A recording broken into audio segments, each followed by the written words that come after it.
Thank you for tuning in. I'm Ask Dr. Victoria Hart, and I'm speaking today on happiness. So let's tune in and bow our heads for prayer.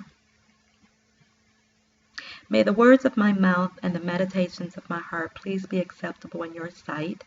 I ask that you bless everyone that came here and are within my listening voice, that they are blessed 100-fold according to Mark. For the time they're spending the day to listen to the message. I ask for their safe travels back to their destinations. As well, I pray that they will share this message with at least one other individual, that they will be blessed as well. Amen. Most of us know within our hearts that there is a great value in being happy, and we seek to experience this aspect of life. Many people try to find happiness in various ways, and few of which produce lasting results. Why do some lives seem filled with turmoil, anxiety, and depression, while the other ones living these lives are desperately seeking happiness? Some people search for happiness in accumulating wealth, but do riches really produce lasting happiness? Some people think they can discover happiness in relationships, and meaningful relationships are wonderful. However, can a person experience a relationship with another and still miss the point of ultimate happiness, especially if they are not happy themselves? We may feel sad because we haven't yet achieved the degree or success we desire. Why is it that many of the ways we may have been taught to pursue happiness only reinforce the feelings and activities that result in unhappiness? Why do we continue to seek happiness outside ourselves? Many people may spend years, even lifetimes, in the pursuit of happiness. Someone once asked, if we humans are so smart, why aren't we happy, unquote. Could it be because we have yet to create the vision, understanding, and purpose to support such a wonderful reality? Why does it seem so many people seek happiness and fail to find it? In the pursuit of happiness, it's unsuccessful because happiness is always a byproduct. What is meant by byproduct? In What All the World's a Seeking, written in 1896, Ralph Waldo Trine stated, quote, a corollary of the great principle already enunciated might be formulated thus. There is no such thing as finding true happiness by searching for it directly. It must come. If it comes at all indirectly or by the service, the love, and the happiness we give to others, so there is no such thing as finding the true greatness by searching for it directly. It always, without a single exception, has come indirectly in this same way, and it is not at all probable that this great eternal law is going to be changed to suit any particular case or cases. Then recognize it, put life into harmony with it, and reap the rewards of its observance, or fail to recognize it and pay the penalty accordingly. For the law itself will remain unchanged. Life is not what we say for mere passing pleasure, but for the highest unfoldment that one can attain to, the noblest character that one can grow to, and for the greatest service that one can render to all mankind. In this, however, we find the highest pleasure, for in this the only real pleasure lies. Unquote.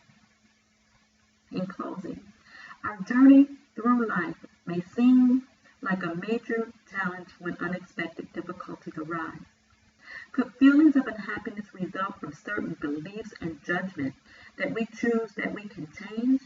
What could happen in our lives if we choose a daily intention of living happy? What a happier, more loving embrace of ourselves and those around us produce more harmonious and joyful results? What could happen if we released all judgments of others? How would our lives be effective if words of criticism no longer passed by our lips? What if we began to see people and events through increasingly optimistic eyes? Is optimism a forerunner of happiness? Is a happy and loving attitude a tremendous transforming power in facing the big and little challenges of everyday living? Happiness comes from seeking to give, not to get. Happiness is never the completion, the getting. Happiness comes from work. the endeavor, the pursuit of a goal, the giving. Production, not consumption, is at the core of happiness and success. How does this happen? When we inspire others to be happy, do we also inspire ourselves? How could every situation of every day become an opportunity for expressed happiness? Does each step we take toward more fulfilling lives enhance the measure of our own happiness? In his book, Happiness is a Choice by Barry Kaufman, describes how a Dutch scientist discovered something quite startling.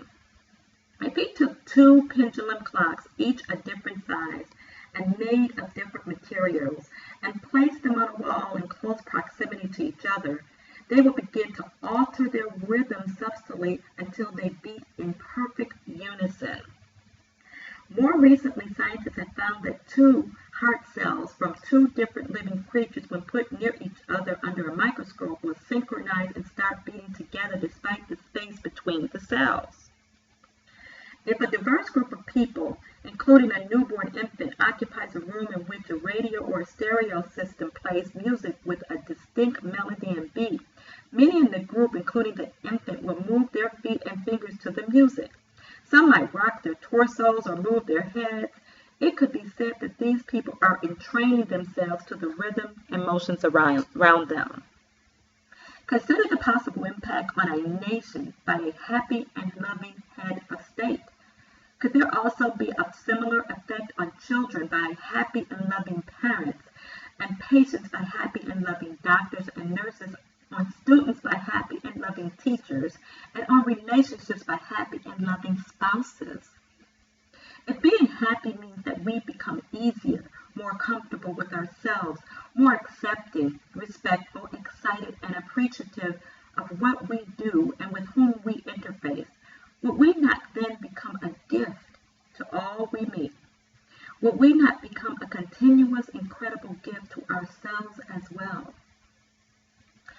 Really, in closing, Kaufman further asks, quote, all life forms pulsate, but why the tendency to do it together?